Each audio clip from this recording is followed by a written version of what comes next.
Buenos días, amigas, amigos, amigas de Diálogos en Confianza. Gracias por acompañarnos en este miércoles de Saber Vivir. Con el mismo gusto recibimos a Patricia Valladares de la Cruz. Ella es doctora en psicología e investigadora de género de la FES Iztacala UNAM y escritora. Pati, ¿cómo estás? Muy bien, muy contenta de estar con ustedes. Si podemos hablar de una cultura del maltrato. Exacto, yo voy a empezar desde el principio. Y el principio es tratar como de definir el fenómeno.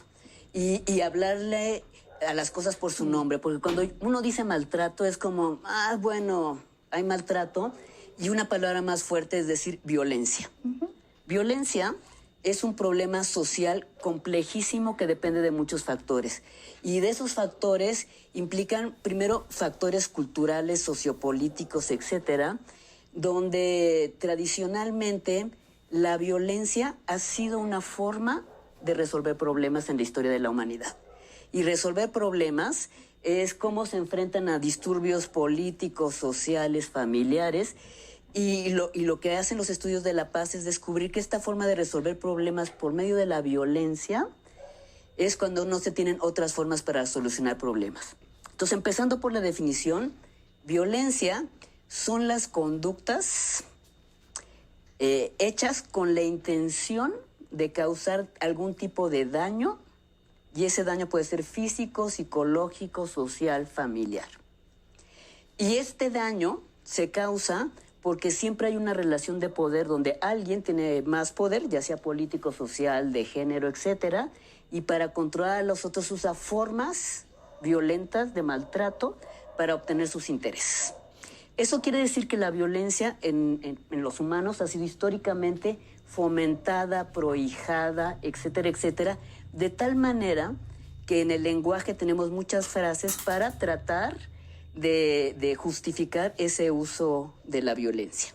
Eso quiere decir que todos los seres humanos hemos crecido estableciendo relaciones violentas, incluso muchas son sin mala intención, ¿no? Lo que estaban diciendo del lenguaje de, bueno, te digo marrana, prietita, negra, es una broma, lo digo sin querer. Y realmente muchas veces la gente no tiene intención de dañar, pero si no, lo analizamos cuidadosamente, claro que atrás de la violencia siempre hay un asunto de discriminación contra los otros. Y esos otros que estamos considerando como peligrosos. Y en la historia de la humanidad, en la Segunda Guerra Mundial, los otros malvados eran los nazis que comían niños, etcétera, etcétera. Y esos prejuicios justificaban que se ejerciera la violencia. Lo mismo la violencia contra los negros en todo el periodo de la esclavitud. Y curiosamente las mujeres históricamente han sido las víctimas frecuentes de la violencia social, de todos los grupos. Entonces lo que tendríamos que pensar es que la violencia es una manera de relacionarnos entre los seres humanos, entre las naciones, etcétera, y esa violencia produce traumas, daños, etcétera, y además le cuesta al país y a toda la humanidad carísimo los daños que producen la violencia. Los daños que implican la seguridad, pensando en nuestro país en la violencia social, narca, etcétera, etcétera, produce daños médicos, psicológicos, sociales, etcétera. Realmente tenemos un problema muy serio en esa forma de reproducir la violencia, que empieza en la casa, se repite en los jardines de niños, en las escuelas, en las primarias, etcétera, etcétera.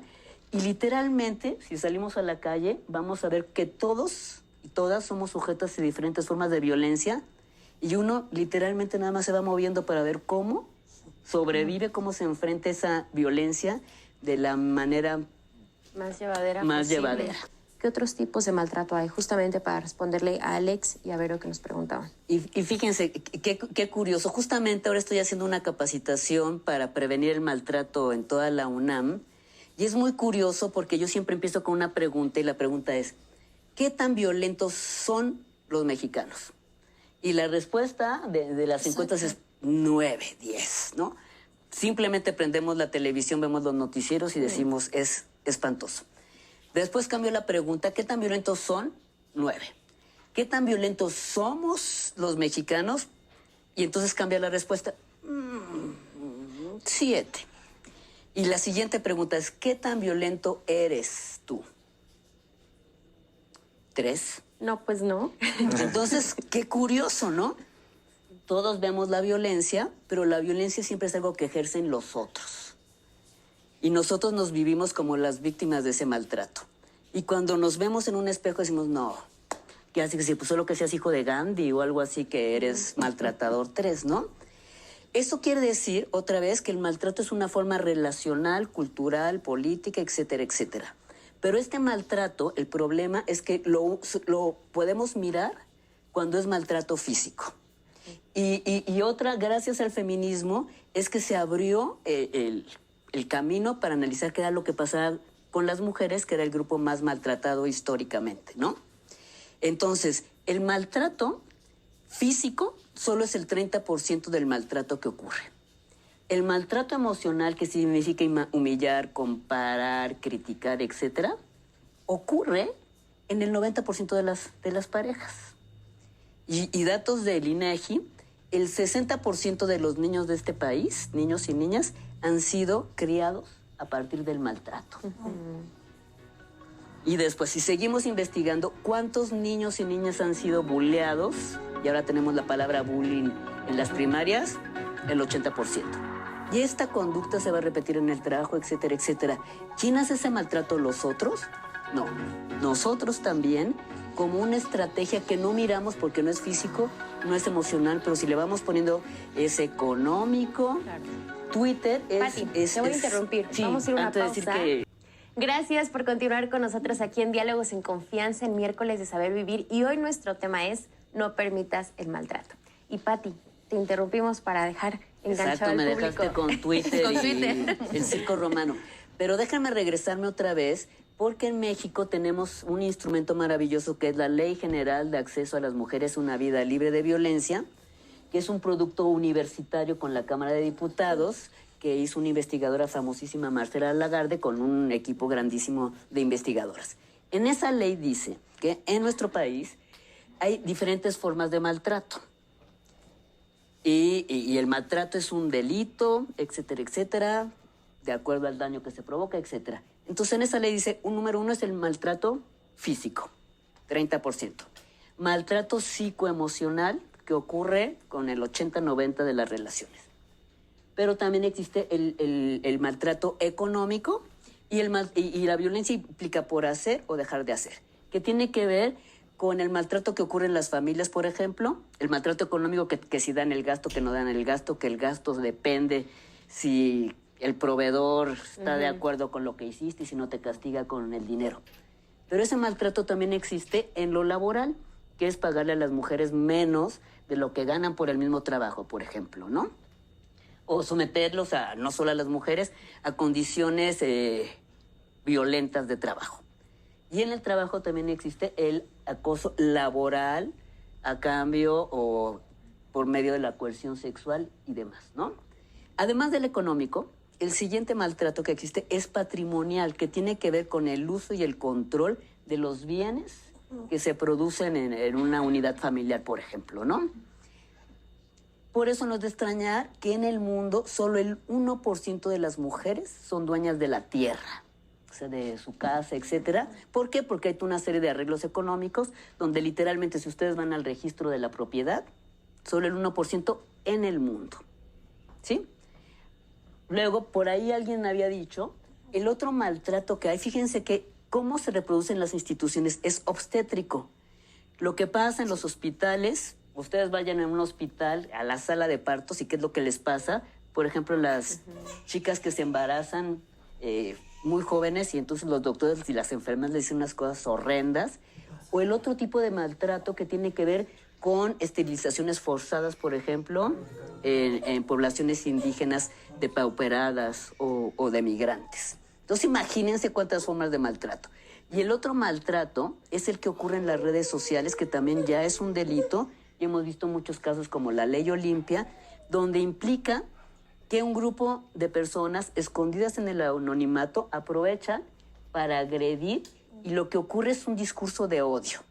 Tú estás mal porque eres chairo, porque eres no sé qué, o porque eres negro, porque eres prieto, lo que sea, pero como está en el anonimato, la gente en Twitter puede decir lo que sea y tú nunca sabes qué es. Y eso es tan violento que produce mucho daño psicológico. Otra forma de maltrato moderna es el sexting o el uso de fotografías íntimas y demás como una forma de coerción. Entonces, yo estoy totalmente de acuerdo contigo que los seres humanos tenemos una parte positiva, creativa, amorosa, etcétera, etcétera, pero desafortunadamente las condiciones sociales hacen que esa parte humana esté casi aplastada por todo este cúmulo de maltrato que hacemos todos y todas. Y entonces tendremos que pensar que bajo qué condiciones todos tenemos la capacidad, tanto de amar, pero la capacidad de maltratar. La última forma de maltrato, la sumatoria de todas las formas de maltrato, es el feminicidio, que también la definición es una definición que empezó en México, que implica el cúmulo cotidiano de diferentes formas de maltrato, que además conllevan a una impunidad legal, que este maltrato puede terminar en la muerte de una persona. Y lo mismo, esto que decía el joven, claro que el maltrato deja huellas permanentes donde minan tu autoestima, tu sensación de seguridad, etcétera, y realmente le puede cambiar la vida a una persona. Volvemos a los estilos de crianza, y todo el tiempo estoy pensando que yo creo que una manera de sobrevivir al maltrato es tener una visión crítica del modo en que vivimos la vida. Una visión crítica, tendremos que preguntarnos otra vez qué estilo de relación, de educación hago en mi familia. Y normalmente el estilo de relación es un estilo coercitivo, ¿no? O te aprendes las multiplicaciones, entonces no puedes salir. O haces esto, no sé qué. Siempre hay una coerción.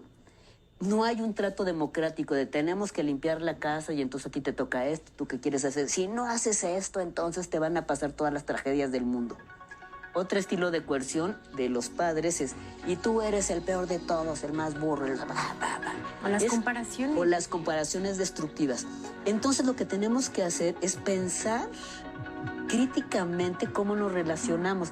Antes del programa estábamos riéndonos entre nosotras de los zapatos. Y dije, qué buena onda que traes tenis, porque eso significa pensar críticamente. Si a mí me gusta andar de tenis, no tengo por qué usar tacones, no sé qué, cuando la norma dice que tal.